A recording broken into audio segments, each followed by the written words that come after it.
Welcome all of you.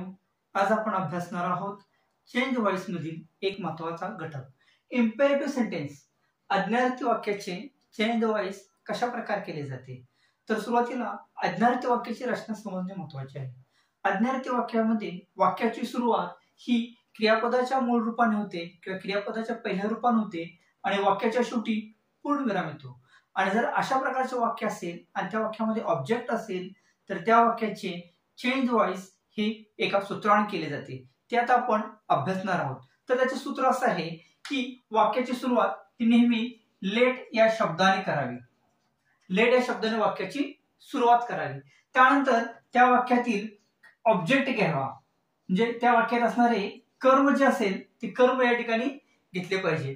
त्यानंतर बी हा शब्द घ्यावा आणि त्यानंतर क्रियापदाचे तिसरी रूप वर्ब फॉर्म 3 आणि वाक्यातील राहिलेला भाग आणि वाक्याच्या शेवटी पूर्णविराम. म्हणजे या सूत्राच्या मदतीने प्रत्येक आज्ञार्थी वाक्याचे आपणास चेंज व्हॉइस करता येते.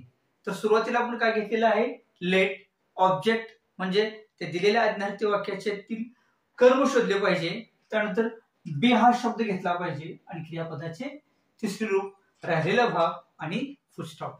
आता हे सर्व आपण एका उदाहरणाने अभ्यासू.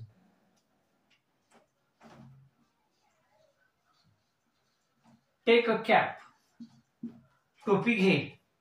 टेक अ कॅप या वाक्यामध्ये टेक हे क्रियापदाचे मूळ रूप आहे. या वाक्यामध्ये सब्जेक्ट नसतो. मग या वाक्याचे आपल्याला चेंज व्हॉइस करत असताना तर सुरुवातीला या वाक्यातील टेक हे क्रियापद आहे तर अ कॅप हे ऑब्जेक्ट आहे. तर दिलेल्या सूत्रानुसार, नियमानुसार आपण वाक्य सोडवूया. तर वाक्याच्या सुरुवातीला लेट हा शब्द आला, त्यानंतर ऑब्जेक्ट कॅप येणार, त्यानंतर बी हा शब्द घ्यावा आणि त्यानंतर जे मूळ क्रियापद आहे त्याचे तिसरे रूप घ्यावे, taken.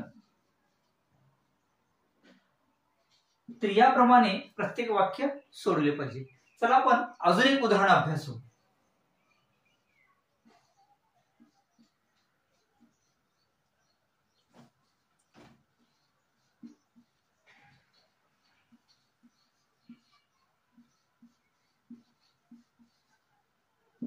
Eat a mango slowly. तर या वाक्यामध्ये ईट हे क्रियापद आहे तर अ मँगो हे ऑब्जेक्ट आहे.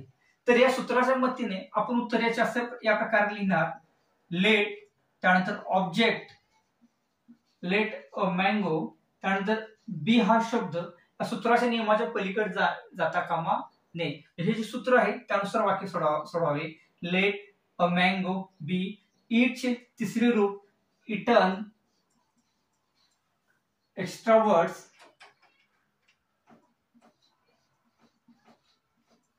स्लोली आणि at the end full stop. याप्रमाणे आपण प्रत्येक वाक्य आज्ञार्थी सोडवू शकतो. तर याप्रमाणे आपणास हा टॉपिक समजलेला असेल. याची उदाहरणं या ठिकाणी दिलेली आहेत. त्याचा स्क्रीनशॉट घ्या आणि हे सर्व उदाहरणं वहीमध्ये सोडवा. Thank you very much.